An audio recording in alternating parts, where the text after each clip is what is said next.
We saw the celebration with his box. We saw the tears in his box. And now he says it out loud. John is with us. He says it's the biggest victory of his career, John. Well, I'm going to believe him. You know, think about what happened a year ago. Obviously, he was thinking a lot about it. And then he's got this injury, and there's sort of question marks about how he's going to even be able to play. Well, I think he answered that question. I've never seen Novak so emotional as I saw him winning this time. So a lot has happened in the last year in his life. He's an unbelievably resilient person. He's a tremendous asset to our game, and he's just a phenomenal athlete, phenomenal tennis player, and I got to say phenomenal person as well.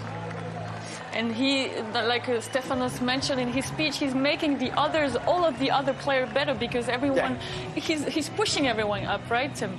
Yeah, definitely. I mean, the quality of all aspects of his game, whether it's you know, physical, technical, or mental, he's just raising the bar, and you know, that's evident in all these major titles that he's won. And so, you know, when you see him this motivated and this hungry, it's not going to be his last major title because he knows where he stands in you know, Grand Slam titles won in the men's, in terms of Grand Slam titles in the game. He wants all the records, and I think it would be a brave person to bet against him right now. He hasn't lost a match at the Australian Open in 5 years.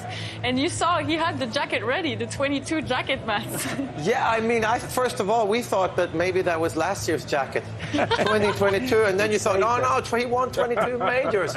Now that's somebody that was... John, I spent too long a time here in Great Britain, and the sense of humor of the Brits, you know, it's a little twisted. But to have that jacket in your bag, what do you do with it if you don't win?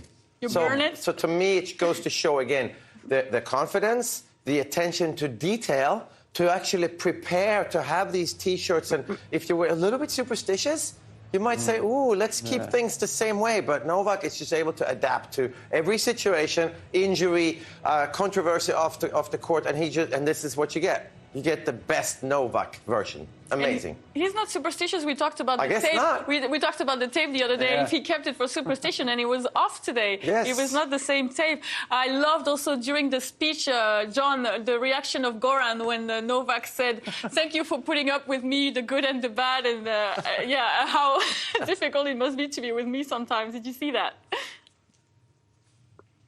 Well, you know, Goran used to say that, you know, the good, bad Goran, the good Goran, the okay Goran. So he gets it, too. He went crazy when he was playing.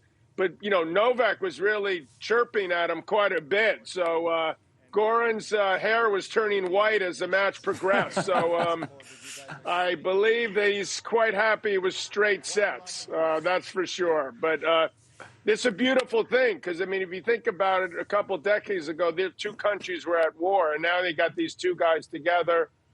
So hopefully something like that will be resolved with what's going on with Russia and Ukraine right now, because it's a horrible situation. But to see Goran and Novak together and making such a great team is nice.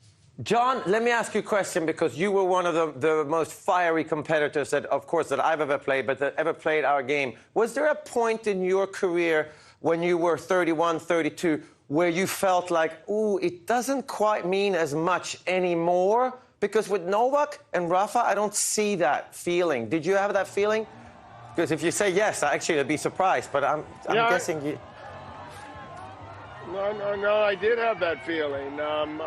When I had children, I I don't feel like I had quite the same fire. That wasn't because of the children. I loved having them, and I thought I could win, but I just couldn't figure out exactly the way to sort of get inside my own head in a way.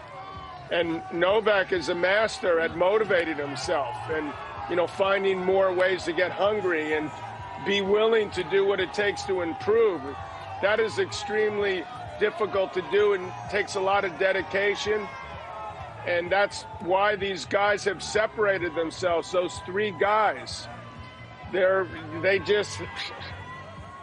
not only are they better than the other players, they're hungrier, they're more disciplined.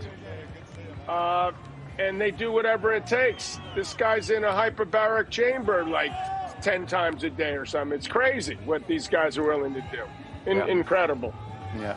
Yeah, he's with his agent now, close to the bench. The hunger, is endless. Sometimes the anger on the court as well, like any normal tennis player. But the hunger is endless, and now he's going to be back at world number 1 for the 374th week, and it seems like it can keep on going and going. Yeah, it really can, and there's the mental side of that challenge of still putting in the work and having the dedication, the commitment to travel and train. But there's also the physical side. You would have thought that, and we've seen with many other players, as they get to 35, 36, there are more injuries. But when you see him physically, yes, he had a little bit of a niggle in his leg in the early part of the tournament, but the way that he's moving, his flexibility, it really does seem from the outside looking in, can he go on for another 2-3 years at the very highest level? And when you think about that in terms of Grand Slam opportunities, you'd think, well, that's another 12 opportunities. He might not be the favourite at Roland Garros, but certainly the Australian Open, Wimbledon, question mark whether he can play the US, but not this year. So I just see him so motivated by the list of great records that he wants to break, and he's getting closer and closer all the time. And he broke another record today because he won his 93rd title, and he's one upper than Rafa. Yeah, and that's, what, the 22 majors is obviously unbelievably impressive. But as a former player, I have to say that the other number, winning so many small tournaments on tour, is that what it takes confidence-wise? Maybe it is for Novak and for Rafa, and the locker room knows that they show up all the time. But to be able to go to these smaller 250 tournaments, and you need matches because you weren't allowed to play in the US Open last year, and he goes and he wins in Tel Aviv, he wins in Kazakhstan, he nearly wins Paris indoor. I mean, that's the dedication that it takes. It's not just winning majors, and that's the one part I can't understand. I can't relate to the other side, the everyday Novak Djokovic that's just driven. Hi, I'm John McEnroe, and welcome to Eurosport Tennis on YouTube. Click here to subscribe to Eurosport Tennis.